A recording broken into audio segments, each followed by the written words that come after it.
Another major strategy in postmodern art is vernacularism. Vernacular art refers to a style or source that's ordinary as opposed to artistically exalted. The styles of the Swiss school and international style were definitely artistically exalted at this point. It's what's being taught in all of the leading graphic design programs, and really it's the major thing that everybody's pursuing. On the other hand, vernacular art is meant to be deliberately unstudied and unprofessional. And for this reason, it offers this very interesting alternative to international style.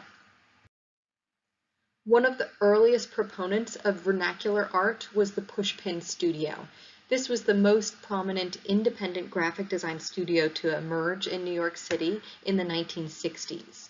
The artists who designed for Pushpin were Seymour Chwast, Reynold Ruffins, Edward Sorel, and Milton Glaser, who most of you may have heard of. He's probably one of the most famous graphic designers, and he recently passed away. Anyway, at Pushpin, they decided they wanted to explore a wide variety of styles and popular visual culture.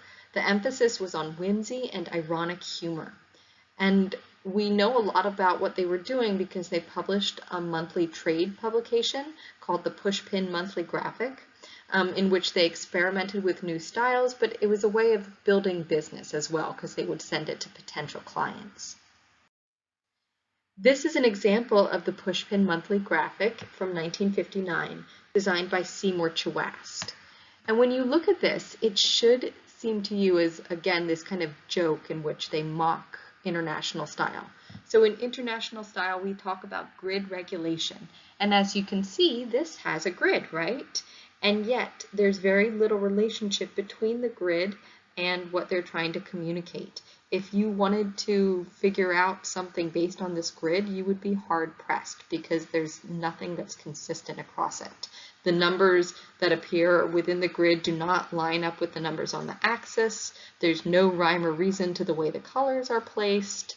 The illustrations emphasize a very hand-drawn, almost cartoon-like aesthetic, quite different from what we saw in international style. In fact, all of this should really remind you of 19th century design and the experimentations with all sorts of different typography that we looked at then. Now, in the 19th century, we often talked about that as being unprofessional and ineffective. 100 years later, it reads as fresh and intentional. Remember, all of these designers were very highly trained, and so when they start to work in this vernacular style, it's with good reason. It's because they're trying to come up with something fresh. I mean, basically, anything that wasn't international style at this point really read as edgy and alternative. It should also remind you of Dada. So when we were talking about Dada in the 1920s and their type of graphic design, you see this combination of all these different typographies, disruptive alignment of text. This is something that the Dada artists, or that the Pushpin artists are very familiar with. And one thing to keep in mind, Dada in the 1960s was becoming a very popular historical style, in no small part because Marcel Duchamp actually was living in New York, and so these artists could have interacted with him if they wanted to. This is another example from Pushpin. This is from 10 years later by Seymour Chwast in 1969. So this is a much more serious image that Chwast puts together. At center, we see a portrait of Emmett Till, who was a boy who was murdered in the South in 1955 for allegedly whistling at a white woman, although that was later proven to be false. So Chwast takes his portrait and puts it at the center of the image. And in the background is an example of vernacular art. It's an illustration of a river with river boats. And on the left side, you can see Black people within a small space with a fence. And they look like they're dancing and kind of running around. And so the illustration in the background is supposed to be a kind of idyllic representation of the South. But Chwast suggests that it is just a fantasy by putting this portrait of Till, who was murdered there. And so he's really looking at the contrast between these two things in order to communicate his message. We're looking here at a poster designed by Milton Glaser. This is to advertise a typewriter, which seems kind of random, right? Because yes, there's a typewriter, but it's this red typewriter next to a dog. This is an example of vernacular art because of the illustrated quality of it.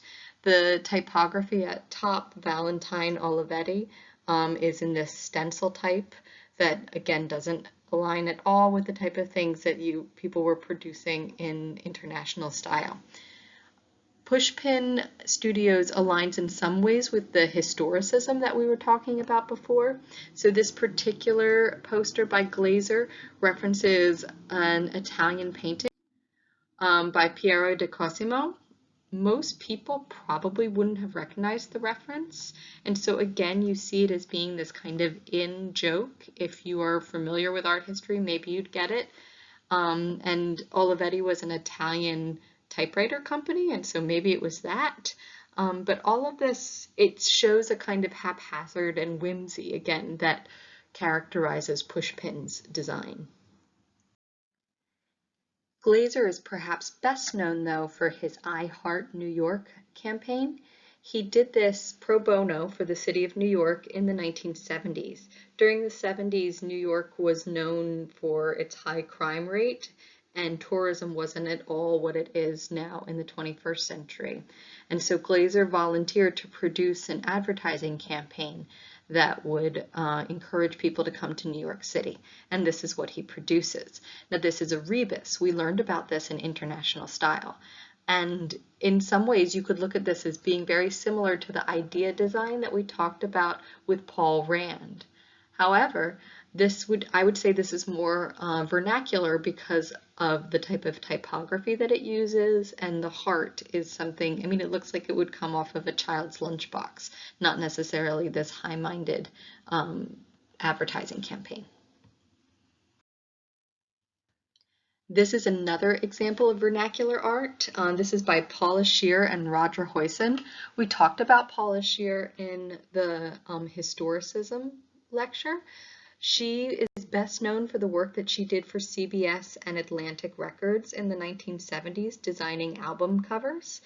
This is seen as being vernacular art because you can see that it integrates airbrush. This was a really popular vernacular style in the 1970s. Huyson is an airbrush artist. He's not a graphic designer per se. So this is for Boston, and you can see it's these guitars that look like flying saucers, and they're flying away from Earth in the background. And so it has the appearance of like kind of a cheesy sci-fi cover, and yet it was really, really effective in selling the album. We talked a little bit about album design and historicism.